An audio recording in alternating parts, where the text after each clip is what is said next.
Ya, halo sahabat tani, ketemu lagi bersama saya di dunia tani. Oke, sahabat tani, gimana kabar kalian? Tentunya baik-baik saja ya. Oke, di kesempatan video kali ini saya akan bahas yaitu tentang pertanyaan dari netizen maupun subscriber dunia tani ya. Yang bertanya tentang bibit yang dikembangkan sendiri apa bisa sama seperti awal. Nah, jadi intinya biasanya kan banyak petani-petani ya yang beranggapan kalau pembibitan ataupun bibit itu yang sudah dibeli lalu ditanam dan dibikin bibit lagi itu biasanya kan tidak bagus. Nah, itu kenapa? Jadi gini teman-teman ya. Di sini saya kasih tunjuk ya. Jadi ini bibit yang saya kembangkan sendiri dan awalnya jagung ini bertongkol satu sudah menjadi tongkol dua teman-teman. Bisa dilihat ya. Jadi sebenarnya untuk tanaman jagung yang ini contohnya beli bibit ya, bibit lalu ditanam. Nah, apa bisa untuk dibikin bibit lagi? Jawabannya bisa, tapi ada caranya teman-teman ya. Nah, caranya gimana? Yaitu perkawinan silang. Seperti itu. Agar apa? Yang dihasilkan untuk bibit itu sama seperti indukannya teman-teman ya. Tergantung kita membuat indukannya dari jenis apa, seperti itu ya. Nah, boleh dilihat ya teman-teman ya. Yang bertanya tentang bibit jagung ya, bibit yang dikembangkan sendiri. Jadi di sini semua saya yang kembangkan ya, dari bibit sawi seperti ini ya, yang saya tanam sendiri ini sudah mulai kecambah, mulai tumbuh teman-teman bibit sawinya. Tuh, karena memasuki musim kemarau ini sangat bagus ya di dataran rendah untuk menanam sawi meskipun gubis itu sangat bagus teman-teman kalau di dataran rendah musim kemarau seperti ini. Oke, saya kasih tunjuk di sini juga daun bawang. Daun bawang ini ya, saya tanam juga di dataran rendah maupun musim penghujan maupun kemarau juga bagus teman-teman ya. Karena memang tanahnya sudah bagus, sudah mengandung organik, tidak ada unsur kimianya, jadi untuk tanaman sehat sentosa ya, seperti itu. Jadi teman-teman yang masih mengalami ya tanaman jagung ataupun apapun yang mengalami busuk akar, busuk batang ya, ini terutama petani jagung ya, banyak kasus yang dialami petani yaitu busuk batang. Itu disebabkan karena apa? Disebabkan karena tanah teman-teman sudah sakit ya. Nah, kenapa kok sakit? Karena sudah terlalu sering lama ya itu menggunakan pupuk kimia, jadi banyak sekali muncul baru kasus-kasus baru. Nah, caranya gimana? Ya caranya tidak mudah teman-teman ya, tidak mudah untuk mengembalikan tanah itu supaya sehat lagi ya, apalagi sudah bertahun-tahun menggunakan pupuk kimia. Nah, caranya ya harus kita sabar teman-teman ya, harus sabar untuk membenahi tanahnya. Nah, jadi untuk untuk pembibitan jadi itu ya, di video-video sebelumnya juga saya bagikan. Nah, ini kali ini teman-teman ya, saya akan membuat bibit cabai varietas baru yaitu perkawin silangan antara cabai rawit panjang dengan cabai rawit ya. Kalau orang Jawa namanya cabai impling seperti itu ya. Nah, itu saya kawin silangkan. Jadi untuk tanaman cabai sebenarnya bisa menyerbuki sendiri ya, tidak perlu bantuannya. Ini karena saya ingin membuat bibit ya, jadi saya serbukan. Yang beberapa hari yang lalu ya, 1 minggu ataupun 2 minggu yang lalu pernah saya kawin silangkan ini dan hasilnya gagal ya, karena memang musimnya masih penghujan ya. Untuk saat ini mudah-mudahan jadi ya. Jadi kalau tidak jadi ya kita coba lagi sampai jadi, seperti itu teman-teman.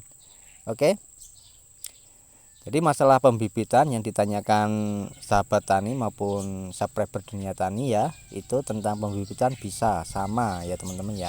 Yang penting caranya ya. Nanti di video yang akan datang akan saya buatkan ya, karena ini masih proses ya. Tadi yang saya semai adalah bibit jagung manis ya, itu pun juga sudah dari hasil panen kemarin itu saya buat pembibitan, saya tanam bagus juga ya pertumbuhannya. Kenapa kok disemai?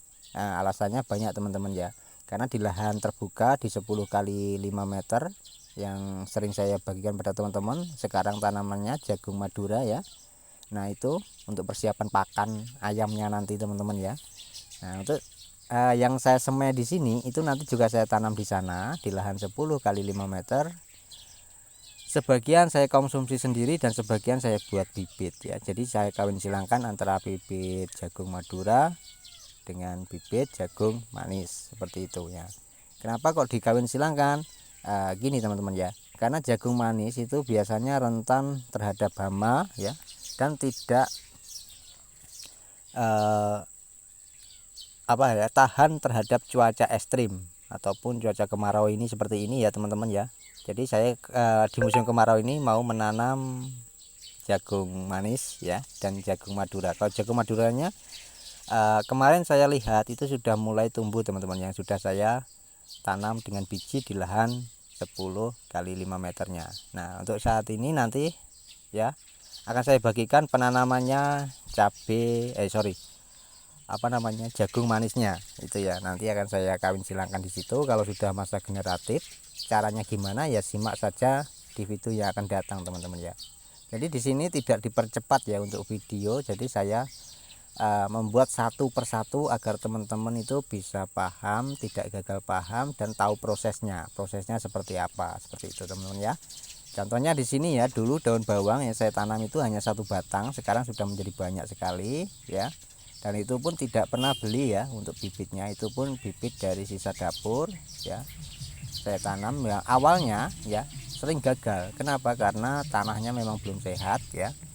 Tapi saya coba untuk membuat pembenar tanah ya, membuat pupuk POC ya yang dari bahan gulma, dan sekarang alhamdulillah tidak ada kasus namanya busuk akar teman-teman. Maupun cabai, daun bawang itu tidak pernah mengalami busuk akar.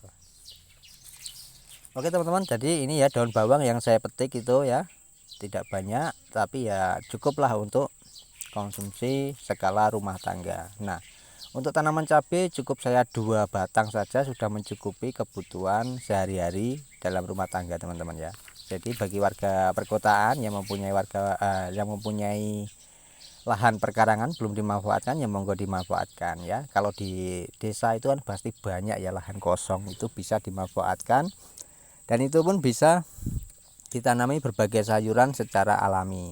Kenapa saya senang sekali menanam secara alami?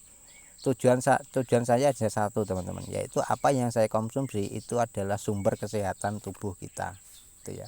Kalau teman-teman di video kemarin sudah saya bahas ya, apa yang diberikan pada tanaman itu pasti akan diserap tanaman ya. Nah contoh, kalau kita mengasih pupuk kimia, berarti ya pupuk kimianya diserap oleh tanaman. Nah tanaman lalu kita makan, jadi kita makan serba kimia kalau kita menggunakan metode kimia seperti itu teman-teman ya. Oke, di sini ada kacang panjang, ini juga tidak pernah beli ya bibitnya. Jadi kalau ada berbuah bagus itu saya bikin bibit dan tumbuh dengan baik ya, sama seperti indukannya masih ya, tidak berubah. Oke teman-teman, dari situ paham ya. Jadi banyak sekali yang bisa diambil jika kita bisa berkebun atau bertani secara organik atau secara sehat ya. Kalau kita menyebutnya organik pasti tidak bisa dibilang organik. Kenapa? Karena organik itu membutuhkan sertifikat yang ribet ya. Jadi kita sebutnya adalah tanaman sehat seperti itu teman-teman ya. Oke, ini cabenya tadi mudah-mudahan jadi ya, yang sudah saya bikin pembibitan. Dan ini jagung manisnya yang saya semai. Ini baru umur 5 hari tapi cepat sekali teman-teman ya pertumbuhannya. Nah ini nanti akan saya tanam di lahan 10 kali 5 meter. Oke, itu saja teman-teman yang saya bagikan. Mudah-mudahan bisa bermanfaat dan bisa menginspirasi teman-teman, dan bisa menjadi pengalaman baru bagi teman-teman dalam berkebun. Oke, saya akhiri. Wal taufiq wal hidayah. Wassalamualaikum warahmatullahi wabarakatuh. Salam petani cerdas luar biasa. Terima kasih sudah menonton sampai selesai.